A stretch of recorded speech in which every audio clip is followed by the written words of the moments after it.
The smell of turkey and disappointment filled our family's dining room as I sat at the far end of the table, relegated to what my siblings had dubbed the failure seat. It was Christmas Day 2024, and like every year for the past 5 years, I was being reminded of exactly where I stood in the Torres family hierarchy. "Isabella, could you pass the wine?" my brother Miguel asked, deliberately looking past me to address our cousin instead. The message was clear. Even at Christmas dinner I was invisible. My father, Roberto Torres, cleared his throat with the authority of a man who'd built a successful construction company from nothing. At 62 he still commanded respect from everyone in our extended family. Everyone except me, apparently. "Before we say grace," Dad began, his voice carrying that familiar tone of disappointment, "I think we need to address the elephant in the room." I knew what was coming. My stomach tightened as 23 pairs of eyes turned toward me. The entire extended Torres clan was here. Aunts, uncles, cousins, even family friends who'd known me since childhood. All successful, all married with beautiful families, all living up to the Torres name. And then there was me.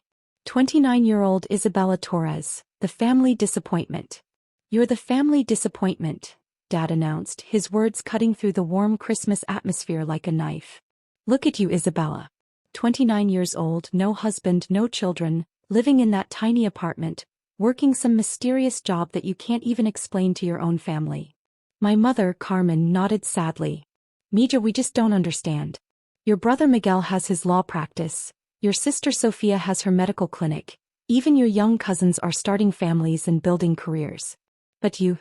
"She's a failure," my Aunt Linda chimed in, shaking her head. "I hate to say it about family, but it's true. What exactly do you even do for work, Isabella? You're always so secretive." I'd heard this speech before, but never in front of the entire extended family. Never on Christmas. Never with such finality in my father's voice. "We had such high hopes for you," Dad continued. "You were the smartest one in school, got that scholarship to MIT for computer science. We thought you'd become something great, maybe work for one of those big tech companies like your cousin Marco suggested. Instead, you dropped out senior year for some startup nonsense that never went anywhere. The truth was more complicated than that. Yes, I'd left MIT 3 months before graduation. But not because I was failing, because I'd received an offer that would change everything.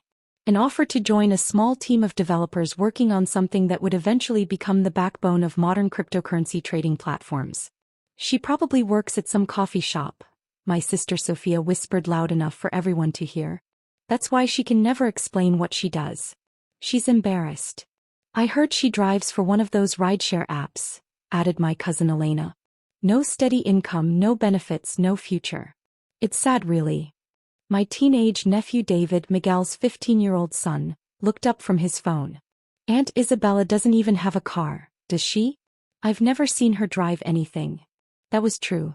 I took public transportation everywhere, walked when I could, occasionally used ride shares. To my family, this was further evidence of my failure. They had no idea that I preferred not to draw attention to myself, that I'd learned early on in my career that looking successful often meant people asked uncomfortable questions. "The worst part," Dad said, his voice rising with frustration, "is that you won't even accept help. Miguel offered to get you a position at his law firm as a secretary. Sofia said you could work reception at her clinic. I could use someone in the office at Torres Construction. But no, you're too proud for honest work." Everyone agreed I was a failure. The nods around the table were universal. Even the family friends were shaking their heads in sympathy for my poor parents, burdened with such a disappointing daughter. "Roberto, maybe we should just enjoy Christmas dinner," my mother suggested weakly. "No, Carmen. This needs to be said. Isabella, you're 29 years old. It's time to grow up, accept reality, and stop chasing these childish dreams. Whatever this mysterious job of yours is, it's clearly not working. Look at you. You're wearing the same dress you wore to Sofia's wedding 3 years ago. You don't own a car. You live in a studio apartment in the worst part of town." I looked down at my navy blue dress. It was indeed the same one from Sofia's wedding, though not because I couldn't afford new clothes. I'd actually purchased it from a boutique in Paris during a business trip, but I'd never mentioned that to my family. They wouldn't have believed me anyway. "Dad, I appreciate your concern," I began, but he cut me off. "Concern? Isabella, this isn't concern anymore. This is an intervention. We're all here because we love you, but we can't watch you waste your life anymore. Sophia is considering hiring you as a receptionist out of pity. Miguel thinks you might be eligible for some kind of job training program through the state. I'm willing to give you one more chance at Torres Construction, but you'll start at the bottom. Filing, answering phones, maybe eventually working your way up to administrative assistant. The condescension was overwhelming. Here was my family, offering me entry-level positions out of charity, treating me like someone who needed to be rescued from her own poor decisions. What we're trying to say, Mija, my mother added gently, is that it's okay to admit you made mistakes. You can come home, live with us for a while, save some money and start over. There's no shame in admitting that this independence experiment didn't work out. Just then, the bank manager knocked on our door. The sound was sharp, authoritative, the kind of knock that meant business. Dad frowned and glanced at Mom. Are you expecting someone? Not on Christmas Day, Mom replied, looking confused. The knocking continued, persistent and professional. Through the frosted glass of the front door, I could see the silhouette of a man in a dark suit. I'll get it, Dad muttered, clearly annoyed at the interruption to his intervention. The entire family watched as he walked to the front door and opened it. Standing on our doorstep was James Patterson, the regional manager of First National Bank. I recognized him immediately, though my family had never met him. He was impeccably dressed in a charcoal gray suit, carrying a leather briefcase, and wearing the kind of expression that meant he was here on serious business. Mr. Torres? He asked politely. I'm James Patterson from First National Bank. I apologize for disturbing your Christmas celebration, but I need to speak with someone in your family immediately. It's regarding a significant financial matter that requires urgent attention. Dad's face went pale. The construction business had been struggling lately, and I knew he'd been worried about loans and cash flow. The last thing any business owner wants is an unexpected visit from their bank manager, especially on Christmas Day. Is there a problem with our accounts? Dad asked nervously. I thought everything was current. If there's an issue with the business loan. No, sir, Mr. Patterson interrupted, looking past Dad into the dining room where our entire family sat frozen. I'm not here about Torres Construction. I'm here about a private matter that requires immediate discussion. He stepped into the foyer and his eyes scanned the room until they found me. Ms. Torres, we need to discuss your $127 million investment. The room went silent when they heard those words. Every conversation stopped. Every fork was set down.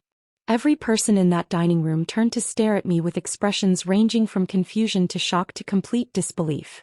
I'm sorry, Dad stammered.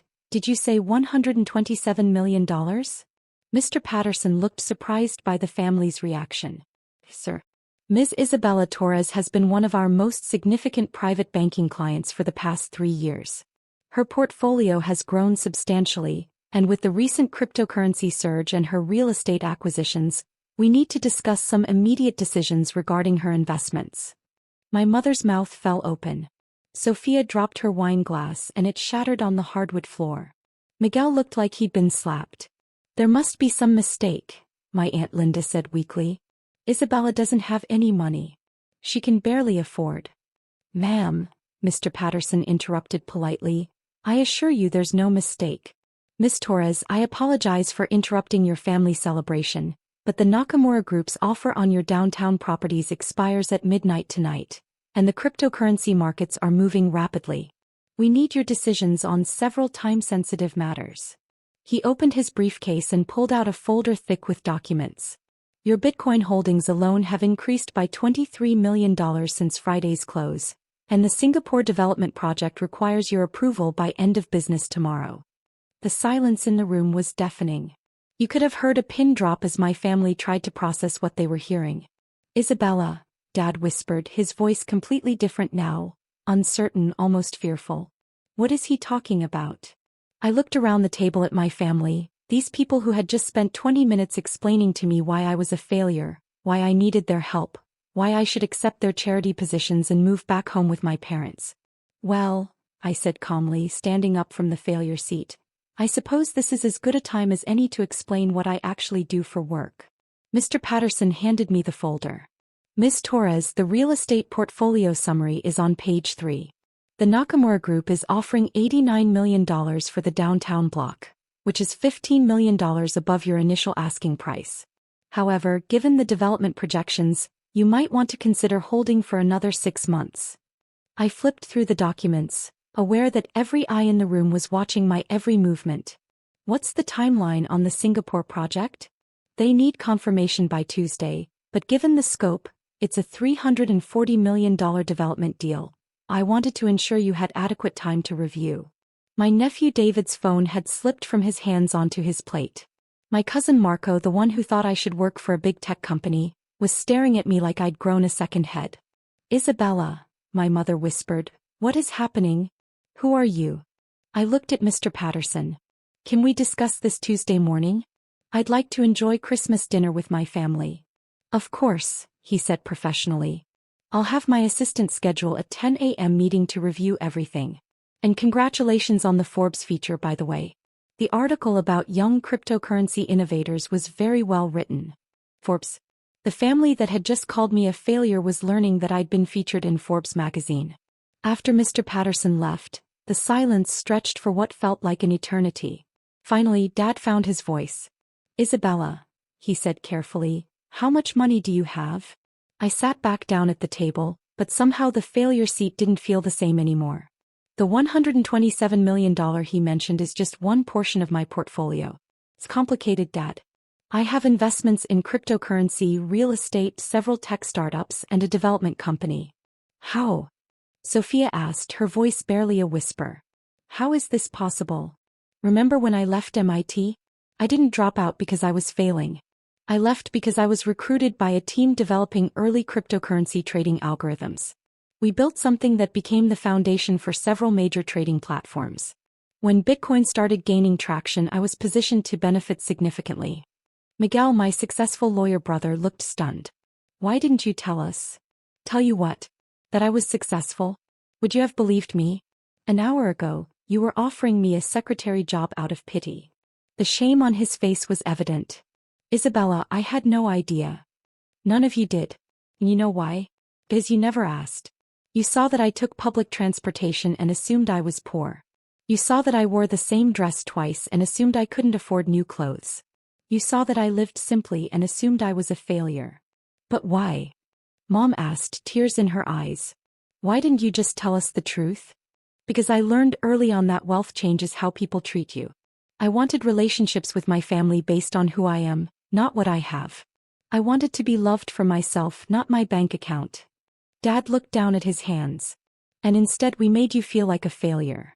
For 5 years, I said quietly. Every family gathering, every holiday, every phone call. I was the disappointment, the one who couldn't get her life together. The apartment, Elena said suddenly. You said you live in a studio apartment in the worst part of town. I do. I also own the entire building. And the 3 buildings next to it. That's what Mr. Patterson meant about downtown properties. The revelations kept hitting them in waves. Everything they thought they knew about me was wrong.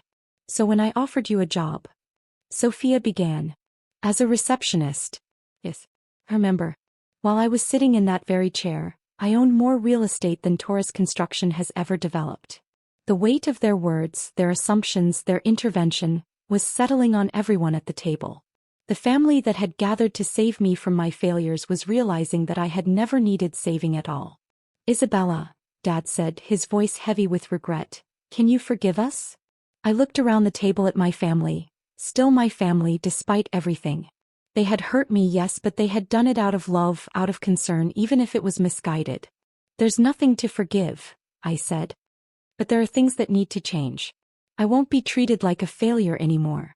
I won't be dismissed or ignored or talked down to. I'm successful, I'm happy, and I'm proud of what I've built. We are too, Mom said quickly. We're so proud, Mija. We didn't know. How you do. As I looked around the table at my family's shocked faces, I realized that Christmas dinner had taken an unexpected turn. The turkey was getting cold, Sophia's broken wine glass still lay on the floor, and everyone was looking at me like they were seeing me for the first time. Which, in a way, they were. The family disappointment had just become the family success story. But more importantly, I had finally found my voice, and my family had finally learned to listen.